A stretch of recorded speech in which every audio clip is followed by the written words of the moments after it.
வணக்கம். நம்ம இன்றைக்கி என்ன செய்ய போகிறோம்னா பிடி கொழுக்கட்டை பண்ண போகிறோம்.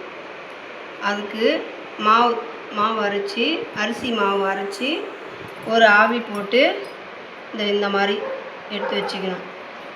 பிடி கொழுக்கட்டைக்கு இட்லி குண்டால் ஒரு ஆவி போட்டு எடுத்து வச்சுக்கணும். இதுக்கு தேவையான பொருள் இது. அதுக்கப்புறம் வேர்க்கடலை வறுத்து எடுத்து வச்சுருக்கோம். ஏலக்காய் தூள் பண்ணி வச்சுருக்கோம். வெல்லம் வந்துட்டு இந்த மாதிரி காய்ச்சி வச்சுக்கணும். அதாவது திக்காக பாகு வரக்கூடாது. அந்த வெல்லம் கரைஞ்ச இது வந்தால் போதும். வெல்லம் கரைஞ்சா போதும். இந்த மாதிரி எடுத்து வச்சுக்கிறோம்.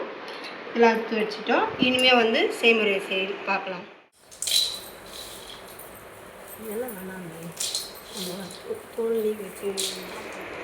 இப்போ வாங்க எப்படி செய்யலான்னு பார்க்கலாம்.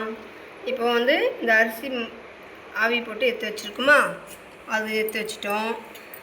அதில் கொஞ்சம் வேர்க்கடலை வறுத்தது வேர்க்கடலை போட்டுக்கிறோம். ஒரு பிடி போதும். அதுக்கு அடுத்தது வந்து ஏலக்காய் பொடி பண்ணி வச்சுருக்கோம், அது போட்டுக்கிறோம். அதுக்கப்புறம் இந்த வெள்ளை பாகு இருக்கு இல்லையா, இதை ஊற்றி கொஞ்சம் கொஞ்சமாக கிளறணும்.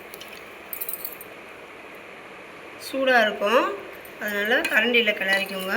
சூடு ஆறின பிறகு நம்ம பிடிச்சி வச்சுக்கலாம். கொஞ்சம் கொஞ்சமாக ஊற்றி இந்த மாதிரி கலந்துக்கோங்க.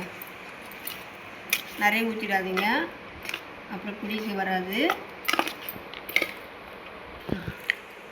இது கொஞ்சம் கொஞ்சமாக பாகு ஊற்றி கிளறிக்கிட்டே இருக்குமா. இது கிளறதுக்குள்ளே நம்ம இது என்னென்ன நன்மைன்னு சொல்லிடலாமா. இது வந்து நம்ம குழந்தைங்களுக்கு ரொம்ப உடம்பு நல்லது. இது வந்து சிறுதானிய வகையில் ஒரு வகையான அரிசி இது அரிசி. அதுக்கப்புறம் வேர்க்கடலை வந்துட்டு ரொம்ப நல்லது நமக்கு, குழந்தைங்களுக்கும் ரொம்ப ப்ரோட்டீன் சக்தி இருக்குது. ஏலக்காய் வந்துட்டு வாசனை கொடுக்கறது, அதுவும் இல்லாமல் ஜீரண சக்தி கிடைக்கும். அதனால் ஏலக்காவும் போட்டுக்கிறோம். போட்டு நல்லா கிண்டிக்கிட்டே வாங்க. கிண்டிட்டு இதை நான் சாப்பிட்றதுனால நல்ல உடம்புக்கு நல்லது. குழந்தைங்களும் விரும்பி சாப்பிடுவாங்க. செஞ்சு கொடுங்க. இப்போ நம்ம எல்லாத்தையும் ஒன்றா கலந்துட்டு அதுக்கப்புறமா நெய் கையில் தடவிக்கோங்க.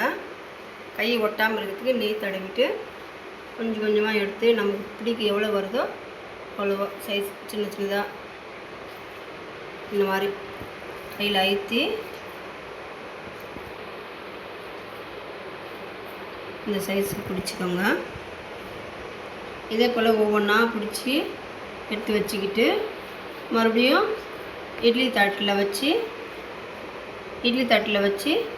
ஆவி எடுத்தோம்னா ஒரு 10 நிமிஷம் ஆவி போட்டோம்னா பிடி கொழுக்கட்டை ரெடி.